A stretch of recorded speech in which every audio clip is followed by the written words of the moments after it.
to just say thank you for inviting me back to talk about this really interesting topic. It's something that, you know, internally as a employee of Ambry that we talk about constantly, and it's never really easy or straightforward. And you guys asked a lot of great questions, and so I'm excited to kind of talk about all of these things with you to get some outside perspective as well. So feel free to join the conversation. This isn't, you know, necessarily me just talking at you guys for an hour. I really would welcome feedback and contributions. So before we begin, just to reiterate, I am a full-time salaried employee of Ambry Genetics. An additional disclosure is that I do work on cancer predisposition genes, so I have limited scope when it comes to other rare diseases. So forgive me that all of my examples are going to be cancer genes. It's not personal. I just don't know much about the other kinds of genes. And also to say that I'm not necessarily a splicing expert. I suppose by attrition I am, because we look at it a lot all day long. So I'm just sharing my experiences with you. As Jenny also mentioned, I'm the coordinator for this ClinGen HBOP group. So we're looking at moderate to low penetrance breast, ovarian, and pancreatic cancer genes. We are currently looking at 7 of them and developing rules. So we're definitely going to need your help in the not too distant future with biocuration. 7 genes is a lot. So we will be recruiting for volunteers pretty soon. Also, as Jenny mentioned, I did give a similar talk last year, and I tried really hard to make this one different. And I also tried really hard to address your concerns in the survey. So in some cases, the topics will be redundant, but hopefully most of this will be different than last time. So this talk is really going to focus more on the interpretation of results, which was the biggest ask from you, and less on the different predictors that exist. So if you want more information about other predictors, this is the link to my talk from last year, and Jenny also sent that out per email. And lastly, knowing that you guys are mostly ClinGen Biocurators, there's a couple of things I'm going to not do because ClinGen mandates that all the tools that we use be freely available in the public domain. I'm not going to discuss Alamute at all.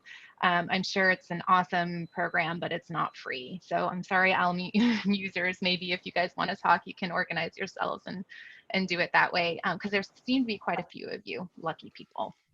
And this is also a discussion on general terms. For the most part, splicing is not gene specific, but there are some VSEPs that may have specific considerations. So just remember that if you're a part of a VSEP that uses these rules a little differently, just make sure you cross-check your rules to see, you know, how the weights might change, although the concepts should largely be the same.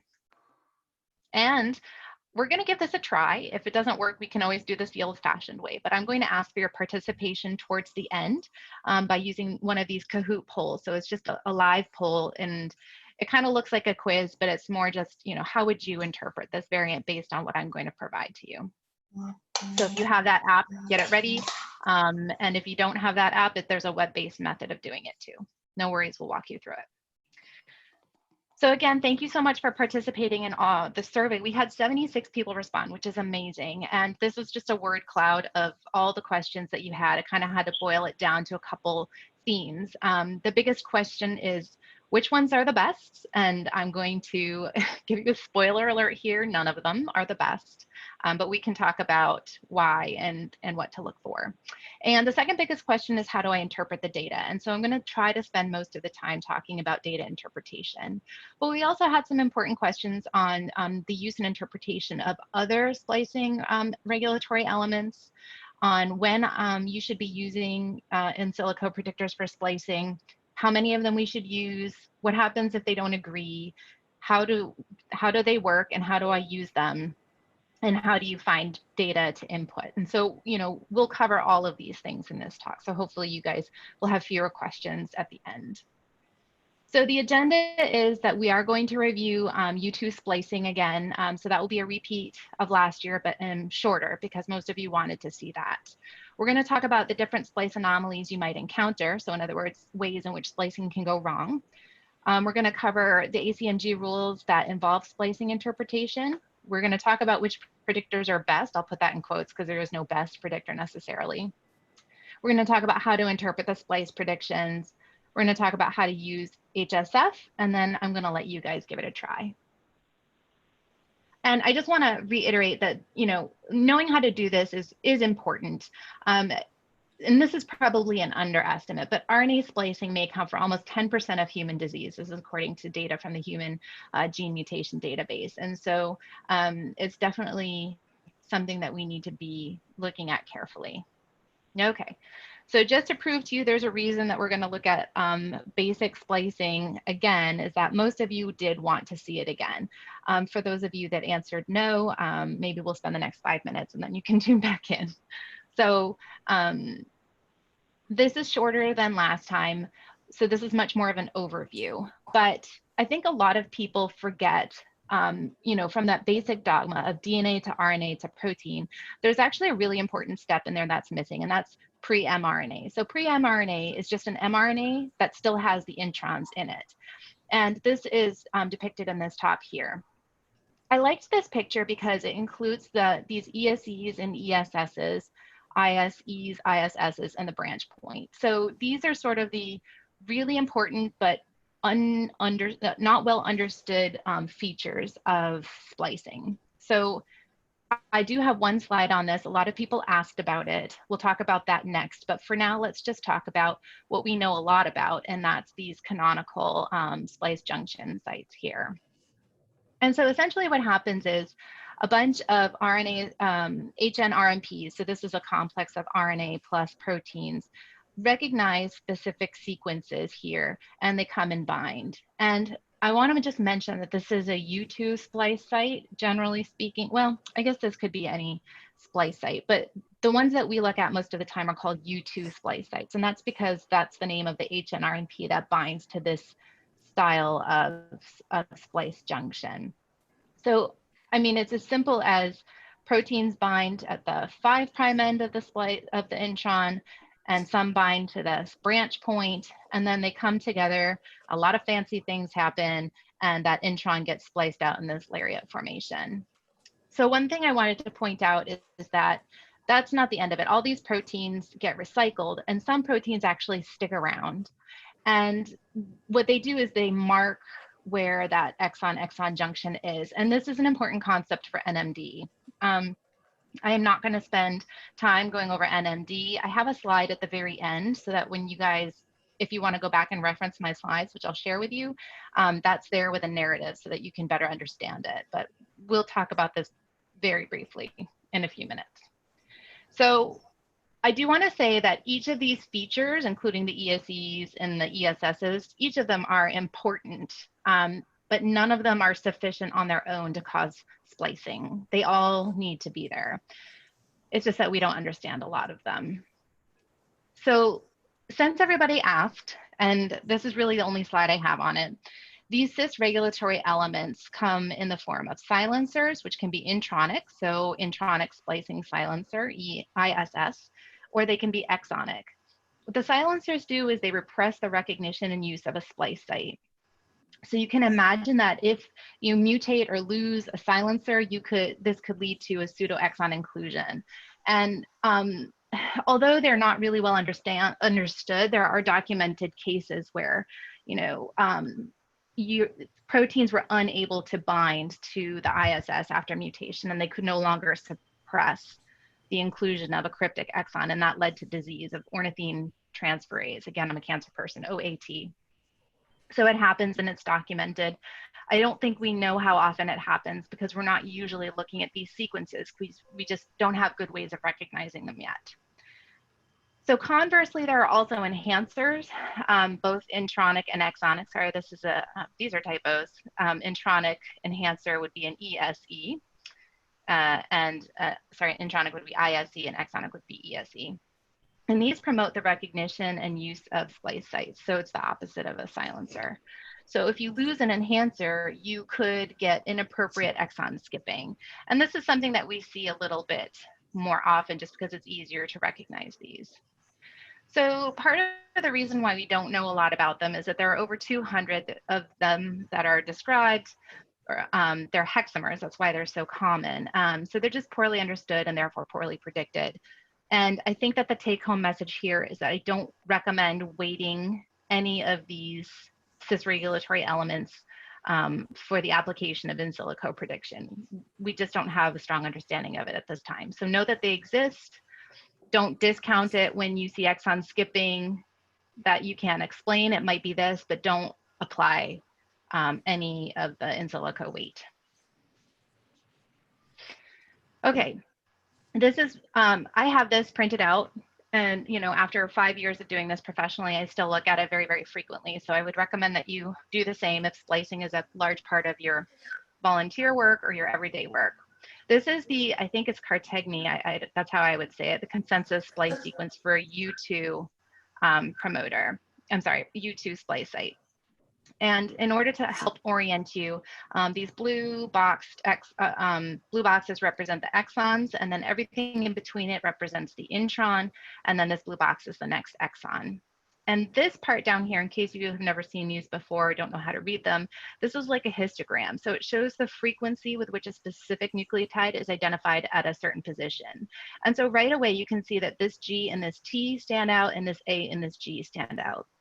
In a U2 splice site, these are pretty much invariant. Those are always the nucleotides that you will find at that position relative to the position in the intron. And so for that reason, we assume that those will have a splice defect guaranteed.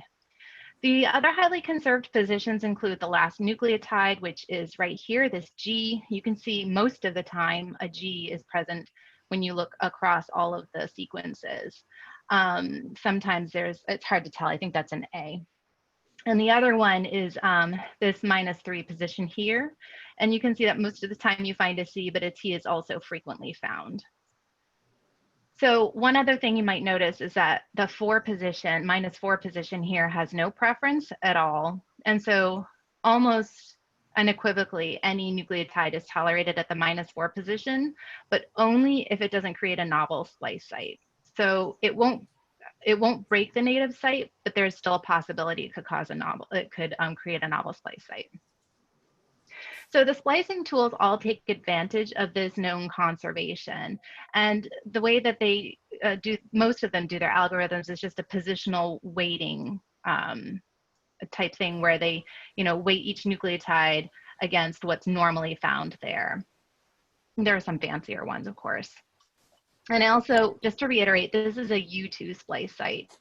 There are other kinds of splice sites, usually U12, but they're super, super rare. So if you're not recognizing your native splice site as a U2 site, probably it is a U2 site. It's just unconventional, but there is a small chance that it could be a U12 splice site. And those are more so enriched in certain, well, at least non-cancer genes. And I can't remember exactly what they are, some kind of transmembrane proteins, I think.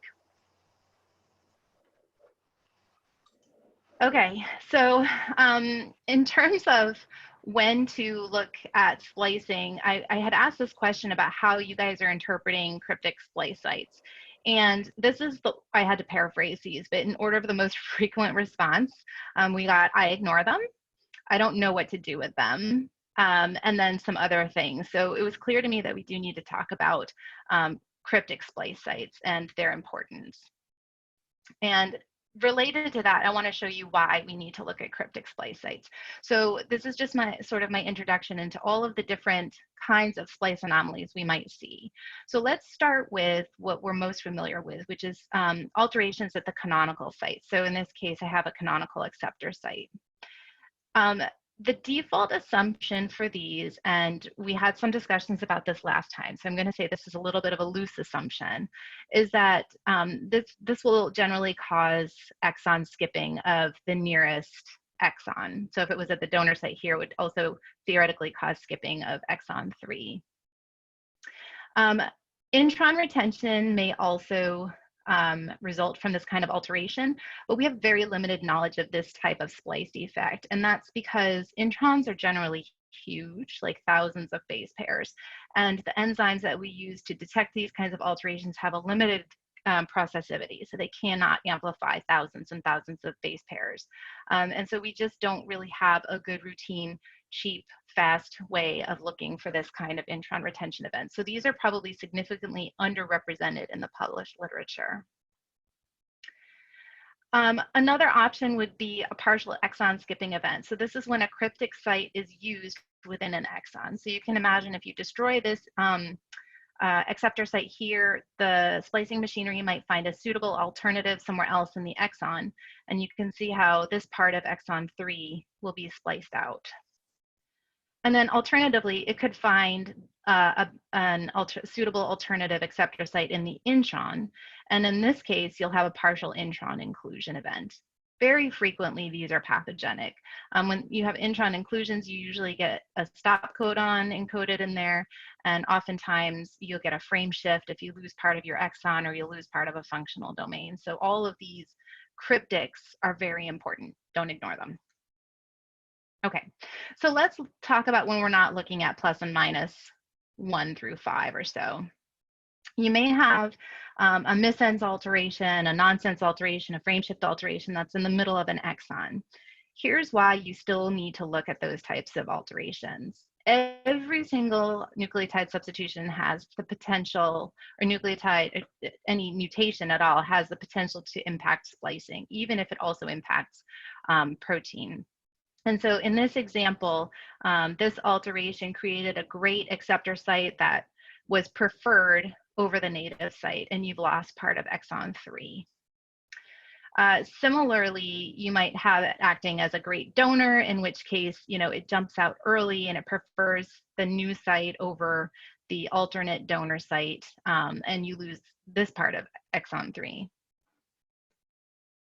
Another option is that it affects those ESEs and ESSs that we don't know very much about, and that would cause exon skipping. We've seen this, and it's described in the literature, although rarely.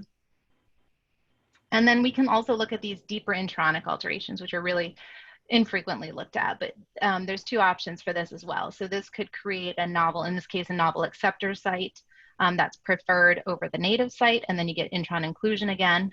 Or you could even get exonization or pseudo exon inclusion. So there's a great donor site that already exists in the intron, but it's never used because it can't really be paired with a close enough, with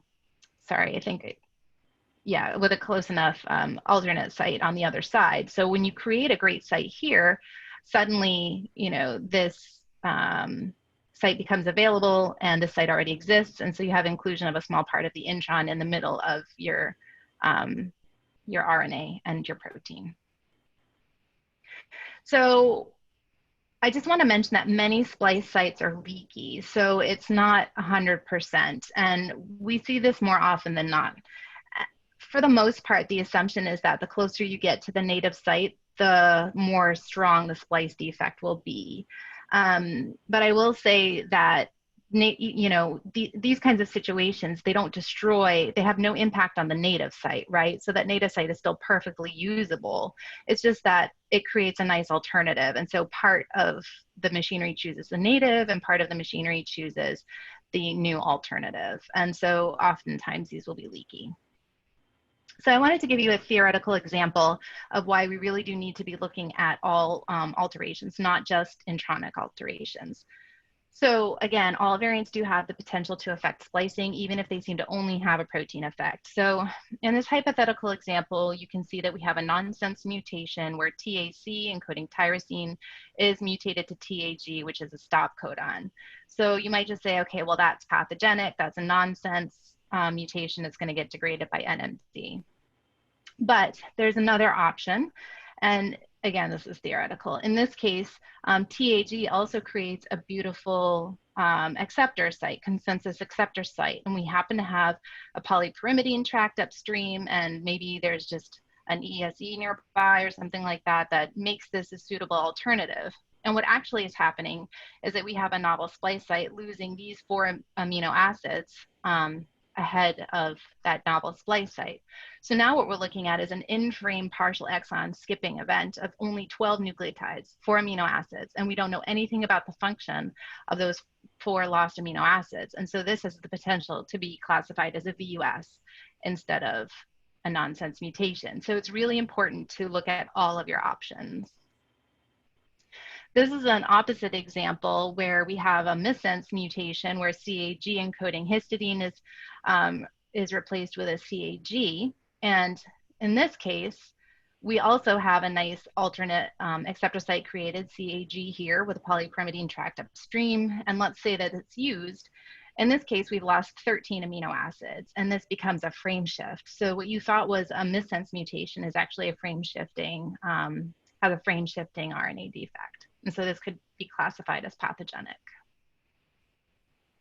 Okay, I do want to say that very often these kind of exonic alterations are false positives. And that's because the algorithms that we're using to detect and interpret these are really great at detecting the canonical sequences, but they're not as great as detecting the ones that are, exonic, because we don't know enough about these other things that need to be around in order for a splice site to be used.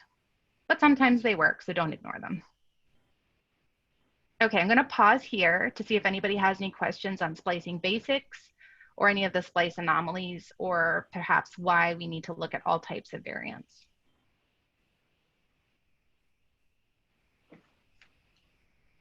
Okay. I have a question.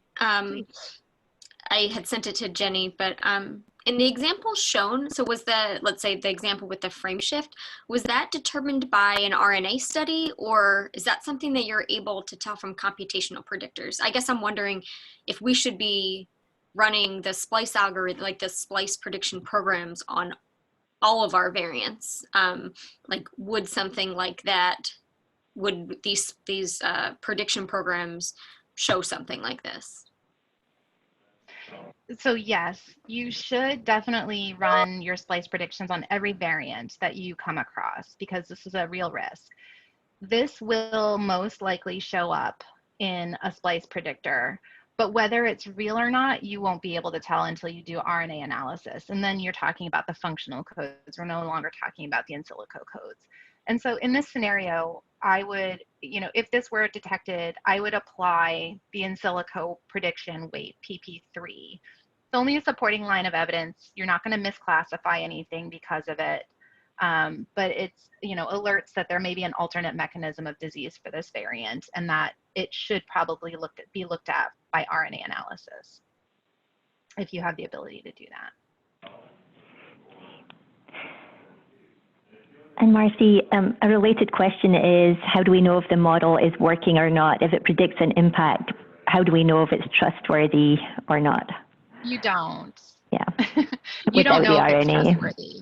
Yeah. Yeah. So, I mean, there's definitely a high false positive rate for all of these, and we'll take a look at that in a few minutes. But again, I don't think there's any harm in pretending that it will happen, because again, we're only applying a supporting line of evidence. So the risk of misclassifying something based on an in silico prediction that you're not sure is real is very low. Okay. What about the example you showed before with the nonsense change that looked like it was resulting in an in-frame consequence instead of what you would expect, like nonsense-mediated decay? So if that was really true, you would then downgrade PVS1, right? But if it's only an in silico prediction, I mean, how much weight should we put on that? Well, you can only ever put the in silico weight on it. So, this is a non-canonical site, so you could definitely give this the PP3 weight, right, for non-canonical deleterious prediction for in silico splicing. But in terms of your final classification, it's going to depend on what other lines of evidence that you have. Okay. So in this case, phenotype might help. You might have co-segregation, and then maybe you have enough to call it likely pathogenic, but you still don't know if it's because of the nonsense or the possibility of this splicing event. Yeah. And yeah, whether or not this would hold you back from calling this nonsense mutation a VUS, I think, that would definitely be a discussion that you'd want to have with your group. Right. Okay, thank you. You're welcome. Good questions. Okay, so let's talk briefly about the ACMG rules that involve splicing. There are 2.5 of them. So PVS1 is probably the obvious one. PVS1 presumes that there is going to be a severe splice defect, but you have to do extra work to find out what that event is going to be before you're allowed to apply a weight to it. And then there's PP3 and BP4, which are the in silico predictions for non-canonical events. So basically for everything else. And it doesn't make any assumption about whether or not there will be a splice defect. That's up to you to decide, but it also has the same considerations. So you still need to think about, if there is a predicted splice defect, what is that splice effect going to be and how is it going to impact the protein? And then there's also BP7, which is synonymous variants. I'm actually not going to touch on that at all, but I do want to mention that it's there.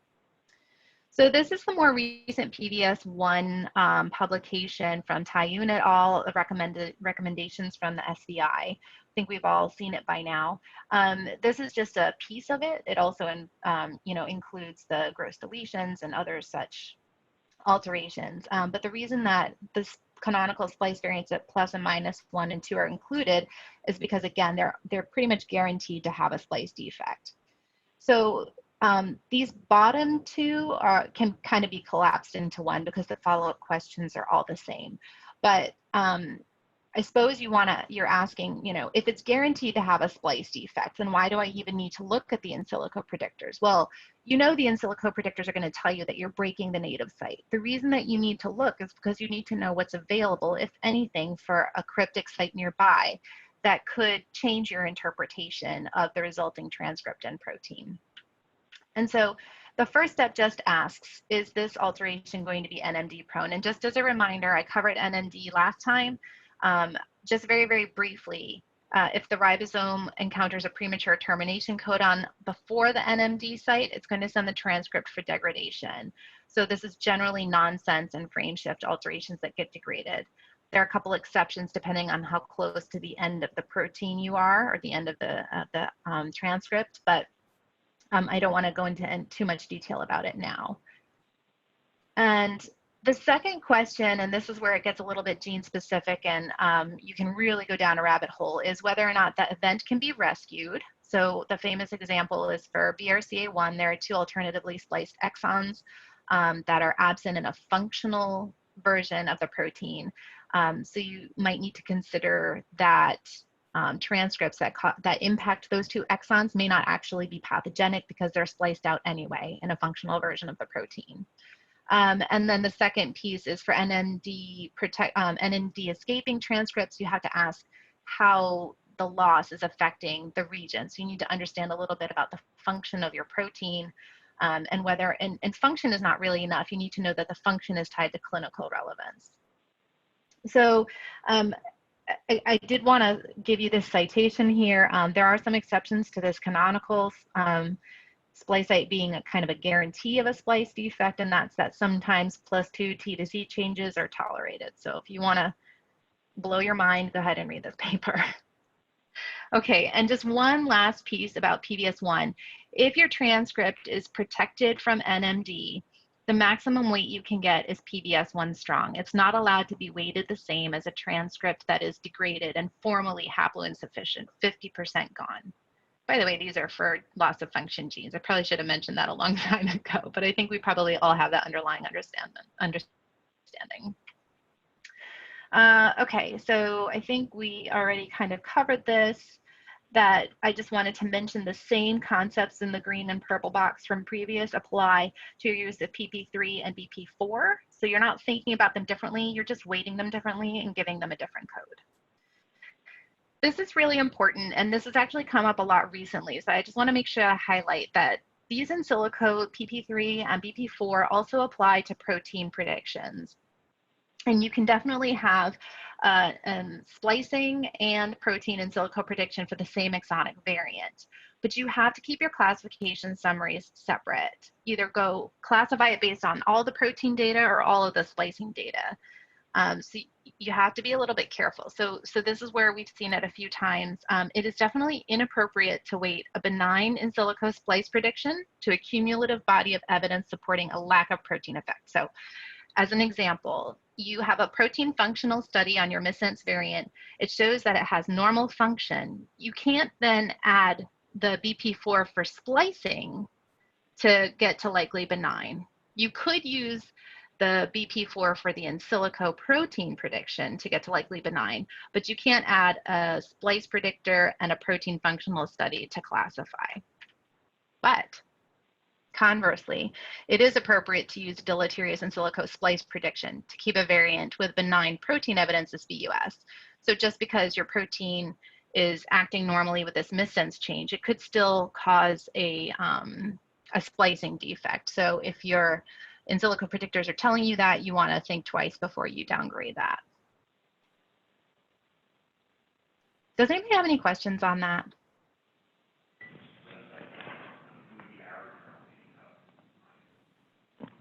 Okay. Actually, while you're asking for questions, there were a couple of questions came up in the chat, Marcy. I think on your last example about stop gain. So if there's a stop gain itself, you'd be able to use PVS1 in your previous example. Here? Sorry, I don't know which example. Can you just maybe I think it was before this. It was the one where we were looking at the computational prediction for the, it's like in the middle of the protein, there was a stop gain. I think the answer is yes, you'd still be able to use PVS1 to classify just the stop gain, correct? Even though it has a benign or a different in silico prediction. I mean, you're classifying it based on the protein itself. Well, if you, yeah, so I think it's really tricky, and I don't have any real life examples to say what we would have done, but I would be really concerned about doing that. Of course, I would be looking at other lines of evidence. So if it were a gene where phenotype applies, I might be more convinced that it's really acting like a stop codon. But I think it's a real possibility, especially since TAG is both a stop codon and a consensus acceptor site sequence. Maybe I'd be more careful about those. It might also depend on how strong this prediction is, right? And we can talk about that later. If it's only scoring, below the program threshold, I might not believe it very much. But if it's like a really killer splice site, I would definitely be concerned about classifying it as pathogenic, because there's a real possibility that this nonsense mutation is spliced out in the resulting transcript. Okay, yeah, and I think that ties into Karen's question then too about how do we know if it's working or not. That is some of, those, like the level of prediction and that like finer scale of interpreting can help also push it one way or the other. Okay, thank you. Yeah, and classification, again, it's a cumulative thing, right? So although PVS1's tricky because it's nearly standalone, but you still need other lines of evidence. Okay. Let's see. And for the last slide that you put up about this one, I will have some questions on it. I need some time to digest that one. Okay. Yeah, let me know if they come up again. And anyone can email me on the side too. And if anyone has a better way of explaining that that's more clear, feel free. This is something that also has been coming up a lot recently. And I do want to say, because I think a lot of the questions we got kind of alluded to things that are being resolved or trying to be resolved by the SVI Splicing Working Group. A question about whether or not when you have functional data for splicing, can you then also count the in silico towards it? And there are definitely two camps. Internally, we've experienced two camps, and in the VSEP that I'm coordinating, we've experienced two camps. And so I don't think a resolution is going to come anytime soon, but hopefully that will be at some point resolved in future by this working group. Okay, I think I gave you guys an opportunity to ask these questions, so I'm gonna move on. Let's see how much time we have. Okay, so let's talk really briefly about the different predictors. I did ask you guys what you guys are using, and there was a surprising number of people using Alamute, which I think is great if you have access to it, and an increasing number of people using Splice AI. So I really had wanted to talk about Splice AI on this talk, but I don't think I have the right data set in my hands yet. We're starting to use this internally. Maybe if I come back again next year, I'll have some more information. But in just starting to use Splice AI, I'm very impressed. One thing that it does is it really cuts down on the noise, right? So if you input a sequence somewhere and you get like, tens to hundreds of cryptic sites that you don't know are real or not, Splice AI seems to be doing a very good job of cutting down on the noise, although it has kind of, the way we're using it at least has some sort of limited graphics and ability to detect multiple things. It only spits out the strongest thing. So I think it's still recommended to be used in conjunction with other programs as well. Quite a few people using Mutation Taster and Splice, but by far and away, most people are using HSF and MaxSense Scan. And I kind of bin them together because, you know, it's a 2 for a program. So when you go to the HSF website, it also runs the predictions for MaxSense Scan. So it's certainly very convenient. So just so you know, when we do run through programs, I'm only going to run through HSF since that's the one that most people are using, and we can all get a little practice with it. So to answer one of your biggest questions about which predictors are best, the short answer, and don't worry, I have a long answer too, is that none of them are the best. The overarching principles that guide them are the same. So again, I told you it was like a positional weighting matrix for the most part. There are some other fancier machine learning approaches, including a really fancy one by Splice AI now. That paper is dense. If you want to read it, it came out in January of 2019. The only ways that they're different is based on what they're considering the consensus sequence. So they might be slightly different, they might be slightly bigger than other groups. And so that influences the outputs. Also influence is the statistical models that they apply. And then for the ones with machine learning approaches, the training models that they're using. Okay, there's the paper for Splice AI. Splice AI is also fantastic because I sound like I'm a cheerleader for Splice AI, but it also is the first to look at a really big piece of RNA when it's considering the output. So it looks at 5,000 on each side versus the other programs that we mentioned only looking at maybe as many as 30. So here's the long, I know that was a really long, short answer. Here's the longer answer. It really, you know, which ones are best depends on what you're setting as a threshold. So each program has a baseline threshold above which it says this is a good splice site. And I have more information on the details in my previous talk about how they determined that and what they are, depending on which program you're looking at. But on a variant level, your threshold should generally be based on a comparison between your native sequence and your mutated sequence. And so this is not different than I showed you last time, but I think that it's worth reiterating.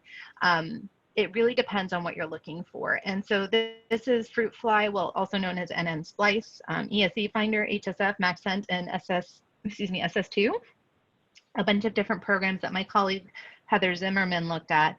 We mostly looked at non-canonical splice alterations because those are the ones that we were investigating for splice defects. So those are the ones where we knew what the splice defect was. And we played around with the threshold. So how much did this cryptic site change relative to the native, or how much did the native site change relative to the unmutated, and played around with trying to minimize or maximize the false negative and false positive rates. So depending on what your purpose is, you might want to minimize one or the other. To my mind, you want to minimize the false negative rate. You don't want to be missing a splice event. But in order to do that, you really have to loosen the thresholds, and then usually you get a lot more false positives. So, you know, there are drawbacks to each one. It also depends on whether or not you're just looking at canonical sites. So I mentioned it before that these programs are fantastic at detecting whether or not a canonical 1-2 site will break, right? That's where they get 100% specificity and sensitivity and all that.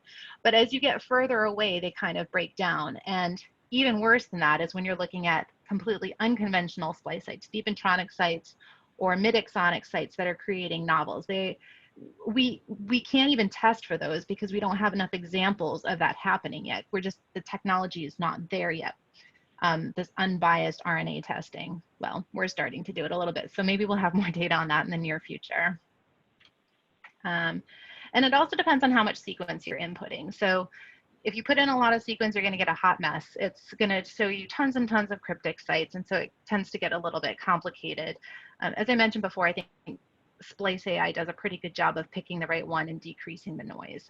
So really the take-home message is about which predictors are best is that each program has its own strengths and weaknesses. So the best approach is to consider multiple predictors, which leads to the risk of having conflicting data. I would say, based on my years of experience, I don't often have conflicting data to the point where it's extreme and I'm super confused. So it depends on what your definition of conflicting is. If one says there's a minor change and one says there's a moderate change, is that really conflicting? No, not really. If one says it's improved and one says it's worse, but not much worse, that's not really conflicting either. I'd say they're about the same. So I think you have to, do your best to decide what is truly a conflicting piece of evidence. And if you're still not sure, run some extra in silico predictors.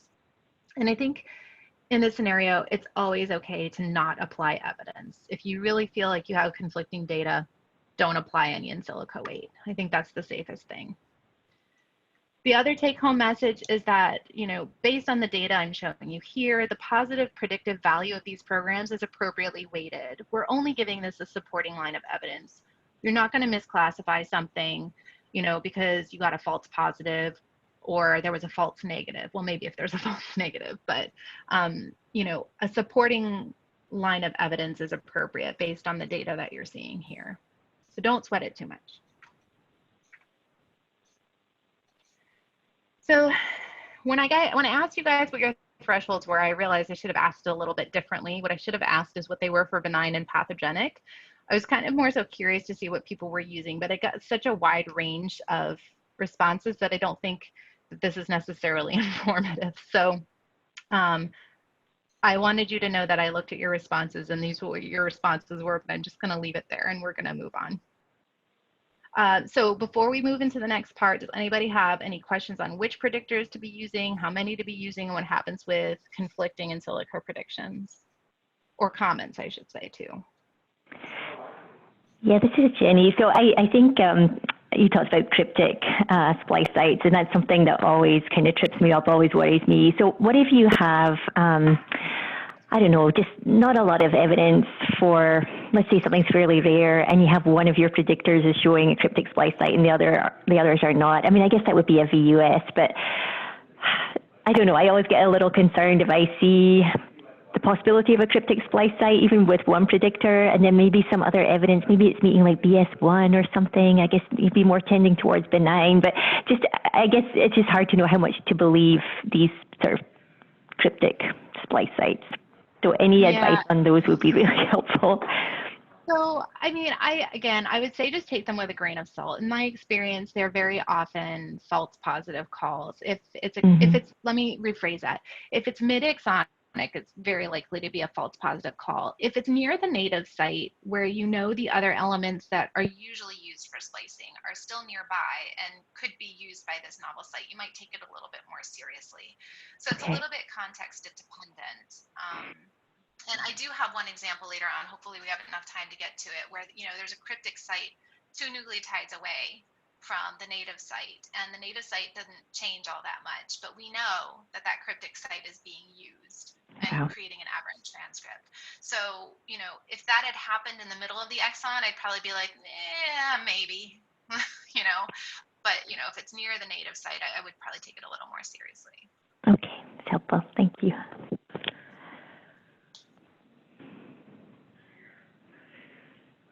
Okay, let's get into the interpretation.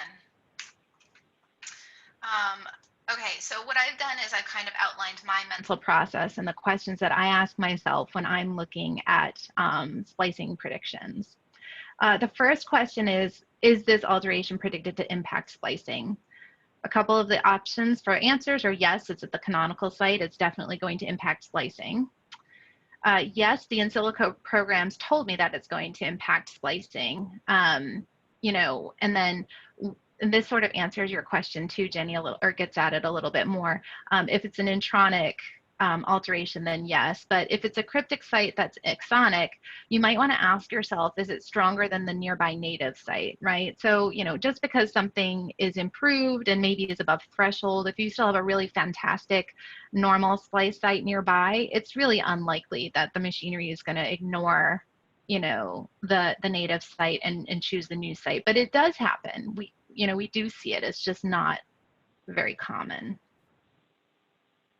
And then, of course, the answer could be no, the in silico programs don't predict an impact. And really, these last two answers are a little bit tricky because you have to decide what constitutes a substantial impact. And this is where we kind of all differ with our interpretations of thresholds And I'm really hoping that the SVI will come up with some empirical data based on each program that kind of eventually addresses what an appropriate threshold would be. But this is really a data-driven question, and I just don't know that we have the right data set yet to address that question. Okay, so if you ended up answering yes to question 1, then you have to ask yourself what the predicted impact is going to be. Again, loosely, an abolished or severely weakened native site, you can assume that it undergoes exon skipping, but again, intron retention, multi-cassette skipping events where there's more than one exon skipped, and also cryptic site usage that might be distal to your analysis range can't accurately be predicted at this time. So that is a loose recommendation. Sometimes a cryptic site is created in addition to negatively impacting your native splice site, so you have two things happening at the same time. In these cases, if it's very nearby, it's highly likely that you just basically have a shift in the native site because all of the other regulatory elements are still right there in their native situation. You've just created a novel one and destroyed the native one. And then sometimes there's an existing cryptic site already there, and even though it doesn't change in strength based on your mutation, it ends up being stronger than the native because you've destroyed the native. Don't ignore those. They're often used in those situations, and it will impact your interpretation. The next question that you need to ask is there a known impact for similar alteration? I'm not going to talk about this anymore beyond what we're talking about now, but oftentimes if you're looking at a novel alteration and there's a similar alteration in the literature with a known splice defect, you can use that to inform what's going to happen to your transcript with your alteration. So as an example, in the literature, +3 A to T was shown to cause exon skipping of 2 exons. You ran the in silico predictors for your alteration, which is A to C, and for the A to T alteration, and they had the same, basically similar in silico predictions.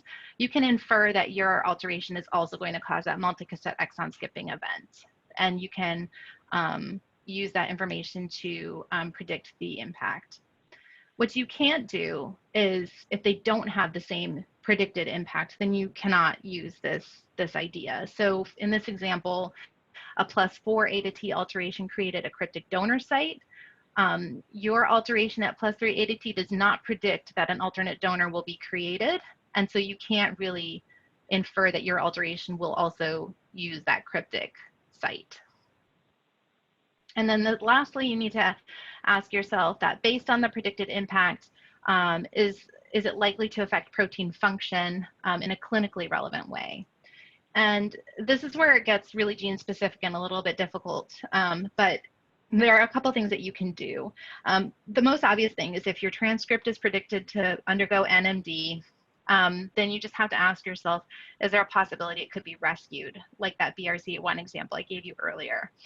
Not many genes are as well studied as BRCA1 and 2, so this may be unknown, but you have to work with what you have. So you can look at various transcripts in Nomad or Ensemble to start to answer this question. If the transcript is going to escape NMD, you have to ask if it impacts a clinically relevant domain. It's tricky because it depends on how you define clinically relevant, right? So functional domain is not always clinically relevant for the disease that you're looking at. A lot of times we don't know if it's a rare disease gene, maybe we don't understand a lot about it, but you can get some hints from general population databases, from structural analyses, clinical analyses, or some alterations that you already know are classified as pathogenic benign and where they are in relationship to the region that you know is impacted. And then lastly, there's a little bit of wiggle room, and this is recommended by the SVI, although it's a little bit arbitrary, and I'll even say contentious among some groups, is if a huge amount of protein is impacted, so greater than 10%, either lost or gained. And this basically is just inferring that it's not clinically reasonable for a gene to have this large of a loss and still be functional. So you can apply a certain amount of weight for those situations, although it's much lower than PBS1. Okay, so again, there are many different splice predictors out there. I'm going over HSF in detail because this is the one that everyone is apparently using, and many of the VSIPs are recommending its use. And so Other predictors, again, are in my previous talk, but I want to do this kind of quickly because I do want to leave a little bit of time. Oh boy, not much time left for some Kahoot. So, or maybe we can just skip the Kahoot and you can do it on your own if you feel like it. So there are lots of choices for analysis for HSF, and these are your favorite options. And I have to say, I was previously using analyze sequence, and I was like, everyone's using this analyze mutations. Let me check that out. And I think I changed my mind. I kind of like the analyze mutations option. Quite a few people are using splice site analysis, and I'm going to go ahead and not recommend doing that. And I'm going to show you why in a minute. I'm going to skip this slide. I mean, analyze a sequence. The downfall is that you have to go find your sequence, and there's lots of different ways that you can find your own sequence. But I've kind of found that using what was provided by HSF is actually working quite well. And so, sorry about that, guys. That's the second part of it. Analyze a sequence works just fine. I don't view it as terribly different as analyze a mutation, but I would say that this is a very strong caution if you're using analyze a mutation. If you use the default method that they choose for you, you will miss cryptic sites that don't change, because what it gives you is a table of sites that only experience a change based on the mutation that you provided. If you remember to do this every single time, this is a great method. What you should do is select this teeny tiny blue link here that says show advanced parameters. Ask it to show you the images. The default is no. And then you can change how much sequence to be more than 24 nucleotides. You can show the full sequence. And what you get now is a tabular view that includes not only the ones that change, which are in green and red, but also all the other cryptics that are nearby. And now the table will also show you that. Another reason I decided I liked analyze a mutation is that you can easily type in all your mutations. So let's say you wanted to look at the -3 position for all different nucleotide substitutions, you can do that, and it gives you the results in a tabular format, and you can just toggle among the tabs to look at that. So in analyzing a splice site, the reason that I don't think this is the greatest idea is because, again, it doesn't show you anything that doesn't change. It only shows you the changes. So you could review the graphical representation before you perform your quick mutation, but after you perform your mutation, you're only going to get a tabular format of the changes. So I really strongly recommend avoiding this method. I think this is the part where I found adding in the gene name seems to work really well most of the time. Sometimes it gave me an error and I had to go fetch the ENST. But I would say the only thing is if you choose to get your data from the gene name, just make sure you're working with the right isoform. For me, every time I ran it, it actually ended up picking the right isoform anyway. So I think this is pretty good. Safest bet would be to input your ENST if you have that readily available. When you guys fetched your own, most of you guys either got it from HSF or from these other sources. And when I asked you how much, I was laughing. It was really all the way across the board, all the way from 9 to 600. I would just say that I think plus or minus 50 is plenty. If you only use 9, you're going to miss nearby cryptics that are very likely to be used. So I wouldn't really use less than 50. But if you use 600, you're going to get so many splice sites, you're not going to know how to interpret it. So I would say in general, 50 is good. Okay, in terms of reading the output, majority of you are using interpreted data. Please don't use the interpreted data. It's actually wrong a lot of the times because the way HSF interprets the context is incorrect. So I have an example later on. I don't know if we're going to be able to get to it. But this is my plug to please, look at the data yourself. Look at the graphical output and the raw data tables. Don't use the interpreted data. Okay, so the output, this is just the sequence, nothing to see here. It just shows you where the mutation is highlighted in green and red. The interpreted data, this is the example where it was wrong. It told me that the alteration at that wild type was broken. It actually only changed by 1%. So I don't know how it's defining, an impact, but that I would not interpret that the same way. This was the one where there was a strong cryptic that was 2 nucleotides upstream. So it's still pathogenic, but not because the wild type was broken. And then this is the graphical output. This is my favorite. It's interactive. If you mouse over these things, it shows you where the position is. It shows you what it is. It shows you what it scores. And you can also zoom in by clicking and dragging down in this gray bar here. And then also this version, I used analyze mutations with the gene name. It'll tell you where the wild type sites are, the donor here and the acceptor here. So the higher the score, the better the site. It colors the thresholds for a moderate splice site and a great splice site, light yellow and dark yellow. It will not show you anything that scores below 65. That is its calling threshold. And then all those data can also be found in the table here. I have some extra tips. I think the one I want to highlight most, because I know we're running out of time, is that the native site scores 0. And if there are cryptic sites available, it tells you the change in the length of the RNA that results. And so you can kind of just see if it'll be a frame shift by dividing by 3 right there. Okay, I think we're gonna have to stop here, unfortunately, because I know you guys really wanted to do the interpretation. But I'll just tell you that I think you'll find it really useful to look at these slides that have these green things here. And what I did was I gave you all the information that you would need to interpret this if you didn't know anything about CDH1, and my thought process in answering all of those questions that I posed to you before. So is it predicted to impact splicing? What is the impact, and is it going to affect the protein? And my answers and reasoning, and then ultimately what piece of evidence I would apply based on that. I'm sorry, guys. Oh, that looks fantastic. We could even run this separately for anybody that wants to actually go through it. Yeah, I was going to ask, can we still do the Kahoot survey if once we get your slides, and will it be open maybe for like a week and anyone who wants to could do it? Is that? I have some Kahoot challenges if anyone can help me with that. So I had a problem where when I actually put this image into the Kahoot, it was so tiny, it was not legible. So I was going to run the slides and just have the Kahoot separately. Okay. If we can figure out a way around that, or we could do it live in a secondary session if anybody wants to do that. You know, I think it would be useful, and I'm happy to do it. A secondary session would be really terrific. Yes, I'm willing to do it. This is just so helpful, and I think these examples would be really great for us to run through. So we can be in touch and arrange a date. Yeah, and it would probably only take a half an hour, so it wouldn't have to be like, you know, a huge time suck. But yeah, let me know. Okay. And anyone, I'm sorry we went right up to the hour, but anyone with questions and can always contact me here. That's fantastic. Well, thank you so much. Again, this has been just really, really helpful. And yeah, we'll definitely look forward to